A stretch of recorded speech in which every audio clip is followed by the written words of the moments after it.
How do you tempt an archmage who has everything? From a dark and dusty tomb, Elminster emerges, seeking the guidance of Mystra, and finds only silence.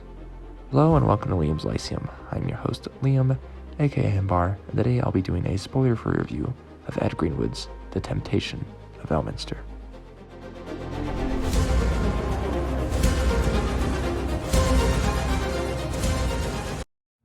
Temptation of Elminster is a 1995 novel by Ed Greenwood, who is the creator of Elminster and the Forgotten Realms. This is the third in the Elminster series, following Elminster the Making of the Mage and Elminster and Myth Drannor. Now, these are essentially standalones, and you can read this one as a standalone, though I would highly recommend you go read The Making of a Mage and in Myth Drannor, because those are excellent novels, and I honestly think that these Elminster novels might be Greenwood's best work that I have read as of yet, essentially. As I am making my way through all the Forgotten Realms novels, that means reading a lot of Greenwood, and I am a big fan of Greenwood. He is a great guy, but also he just has this way with characters that I find almost no other author does. He makes me laugh, and he makes me cry, and it's really impressive. So this one is a little different than the first two. The first two go more back to back. Elminster is on a quest at the very end of the first book, and in the beginning of the second book, he is going on that quest. So this one is set a lot later than those first two books. I believe this is the year 759, if I'm remembering correctly. It starts in a place called Nethrar, and a nameless adventuring band goes into a Netheral tomb, and there they awaken dire foes, but also an Elminster who has been in stasis for 100 years. They are looking for a Desumia, but anyways, that's not that important. So at this point, Elminster is still largely unknown, but he starts gaining his fame in this one, even though he helped raise the Mythal in Myth Drannor at the end of the second book. It's only really now that he's on his way to being recognized by many people of the Forgotten Realms.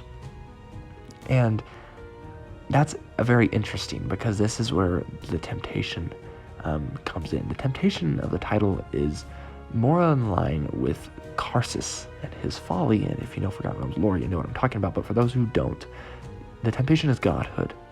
And so does Elminster want to become a god, essentially?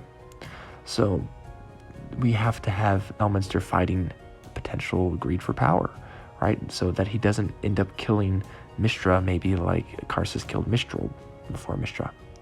And so this is not a sexual temptation. So it's interesting, though, because Mystra is silent when he awakens, and Myth Drannor has fallen. In Book 2, Elminster Myth Drannor ends in 261, and the city fell in 714. So in his 100 years of sleep, Myth Drannor fell somewhere in there. It would be really awesome, and I hope and I pray to Lord Ao, the overgod of the realms, that we get a novel or 10 set between books 2 and 3. That is almost 500 years, and I know he was asleep for 100 years, so it's almost 400 years of unused material, and I just love Elminster so much. I would love to get more stuff, and I know that Ed Greenwood would absolutely love to write more Forgotten Realms novels and more Elminster novels, and he just can't right now because Wizards of the Coast is awesome. I said sarcastically. Anyways, so it's interestingly describes a tragedy as well in here, and well, there is a tragedy. It's just a very interesting way that Greenwood explores that tragedy, and also we see Elminster come into the lonely and almost friendless role of a super powerful chosen of the goddess of magic. The guy just needs some love sometimes, which, kind of explains his character sometimes, but the end is fantastic, and for that it's very heartfelt. We also see, I believe, 3 of the 7 sisters here. We also get, the time does jump a little bit. I think we're in 759 at the start, but I think 767 for a little bit as well. I think we also get some worship of the god Bane, if I'm remembering correctly. It's been a few months since I read this, but this is a good one. If you're still watching this, even though you haven't read the first 2 books, I just highly recommend you go read Elminster. The first book, The Making of a Mage, is one of the most unique coming of ages I've ever read. It was really refreshing, and you just really get a good feel for that character and for Greenwood and the Forgotten Realms 1,000 years before most of the Forgotten Realms stories are set. I'll catch you next time.